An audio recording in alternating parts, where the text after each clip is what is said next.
What's going on, YouTube? AlphonZeus of Team Gradelock here with another episode of Team Gradelock Unlocks Week. This time I'm going to be going into the latest Cardfight Vanguard episode, Ride 183, as well as results from our local and any more news that we have from Team Gradelock to you, our subscribers.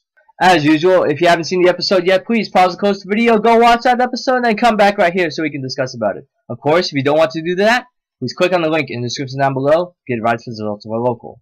So Ride 183, what doesn't change? Of course, the title already gives it away that it's just the same thing all over again, and especially what we've seen last episode. We had Miwa go up against Neve, and Neve beating Miwa, therefore eliminating him and putting him back with a memory judgment. So it seems like it's going to happen to the same thing as Misaki. So what do we have? Okay, we see Misaki go up against Rati, and we see Rati's backstory. It seems that apparently she was accompanying her dad as a traveling salesman throughout different parts of what seemed to be Europe, and they were just, card fighting, and she was winning. Everybody got jealous, and everybody got salty whenever they lost to her that they wanted the match. But the thing is, though, the only thing that she really does care about are the father and the donuts. Whatever happens, it happens. And even though that she wasn't really hesitant about going to, befriend people, it was her dad that actually got her into playing Vanguard, therefore having this access to just being that person that, wow, she's really pretty kick-ass at Vanguard. And that history kind of gives us the glimpse saying, wow, this girl's been traveling all around. She doesn't even know what it's like to have an actual friend, since of course back, at least in that country, it seems like they almost have no sense of any advanced communication such as, smartphones, cell phones, the like. But I don't know, it's kind of depressing, and I'm sure a lot of kids, especially nowadays, can get used to that, especially when they have to travel a lot and they can't really stay in one place for too long. And a lot of us can grow to sympathize with Rati a bit. And of course, we see the usual, well, not even the usual. We don't see much of the grade 1, grade 2 ride, not even hits or trigger checks for that matter, which is already starting to be a bit of a real, not problem, but a concern, because you're taking away the main part of the show, which is card fighting. And of course you want to provide background and any explanation as to what these characters are, as well as what they've been through up to this point. And just that, you really can't skip out on the fundamentals.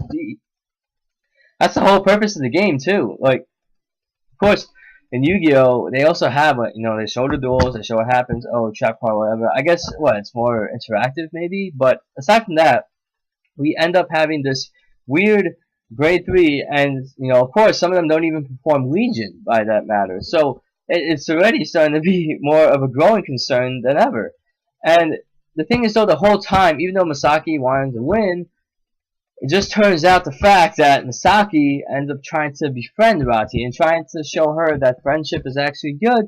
And then we see a side of Rati that we haven't really seen before. And even though she taunted us with the usual hamnara, and the witches just completely broken plays that they are capable of, she rejects all that. She rejects all that she's the only one that cares about it, because of course when the whole world was going to be taken over by the Joker, Rati was alone trying to fight off all these reverse people, and of course Aichi comes in to save the day, breaks the ring, and then you get everybody back to normal.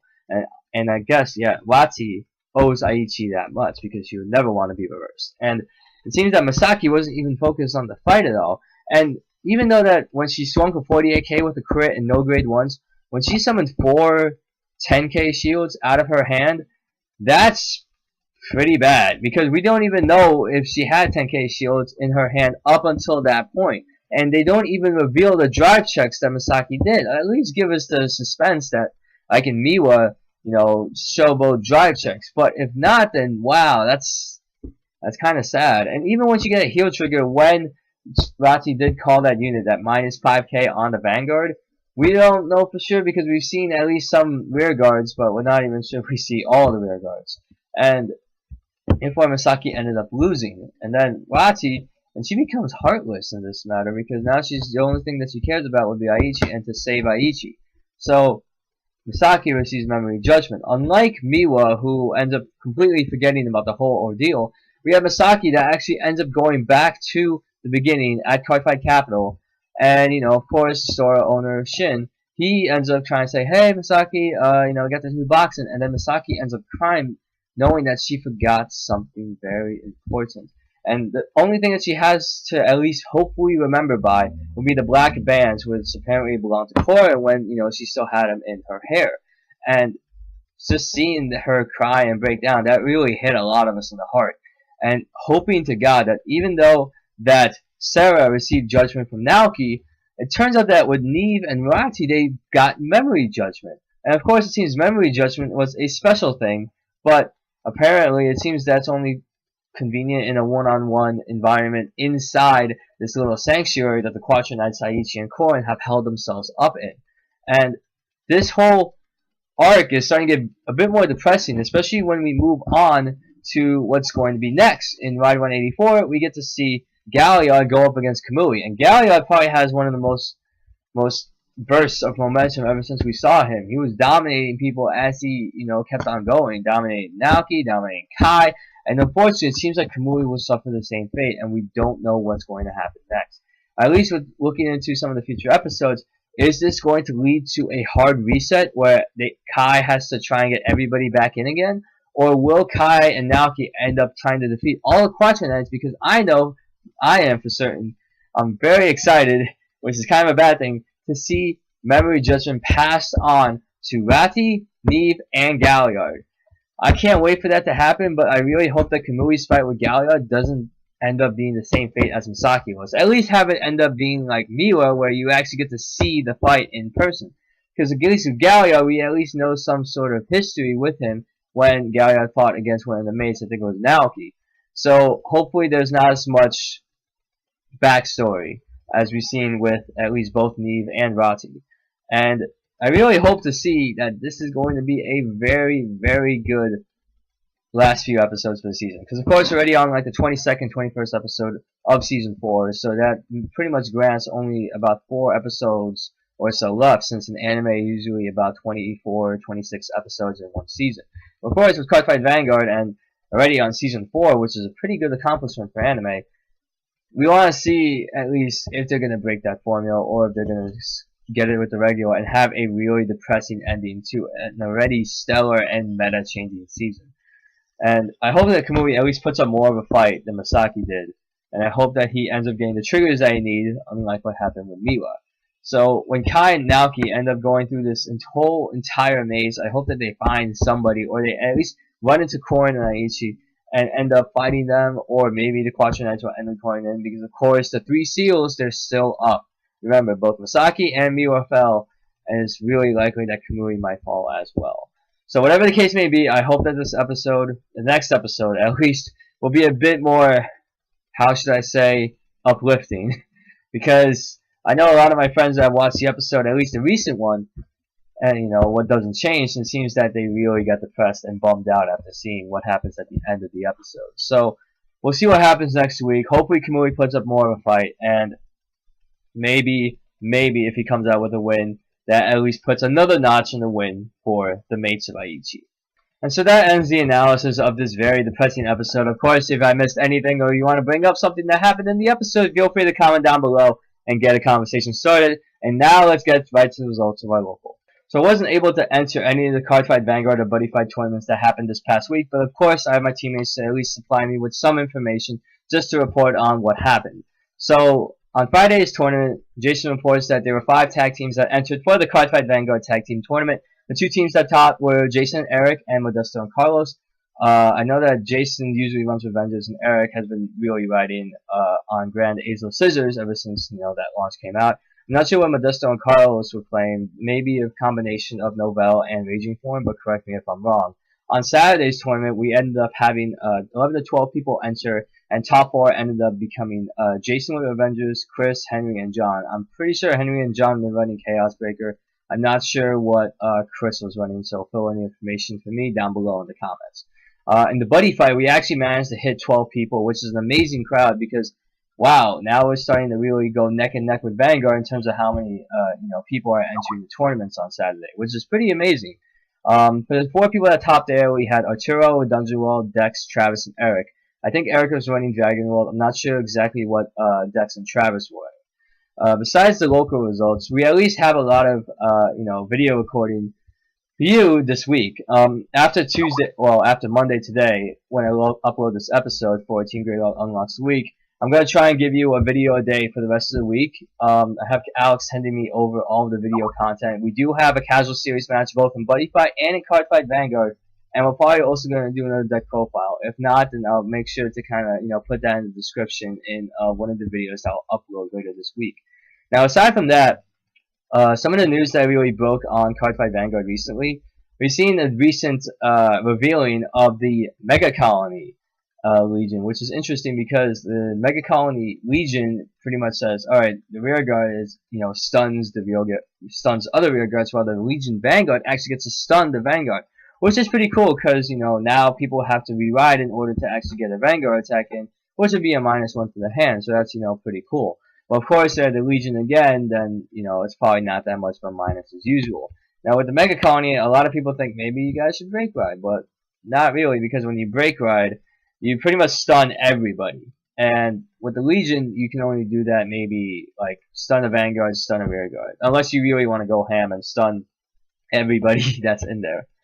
So, I guess what we really have to take away from here is that Legion format is going to be a very, very fast format. I think that Cardfight Vanguard in general wants to become faster, like how Buddyfight was. Because Buddyfight, one of the big appeals to it was that we ended up having very quick matches. Of course, some of these matches can take pretty long, but there are other matches that can really stall it out, and therefore have a really interesting take on, oh, you're gonna try and stall me out so I don't use Gargantuan Punisher, or oh, you don't try to go for that OTK because I can blow up your field next turn, etc. And of course, I apologize for the the Skype notifications. Now, I think that with Legion, especially when people go on turn 3 Legion, getting 4 cards in the drop zone may not be that hard, but of course, I'm not sure people will be willing to guard stuff from their hand as they go on. Unless you get a heal trigger or something that actually goes off, I'm not sure how you can get to 4 cards at least in the drop zone by the time you ride Grade 3 and go into Legion. So we'll see what happens there.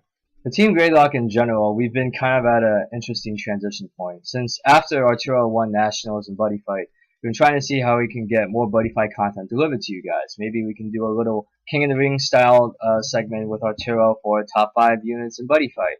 Or maybe we can do more of deck profiles. I know that I did comment on the profile video about how we want to put up a video to respond to all of your Q&As.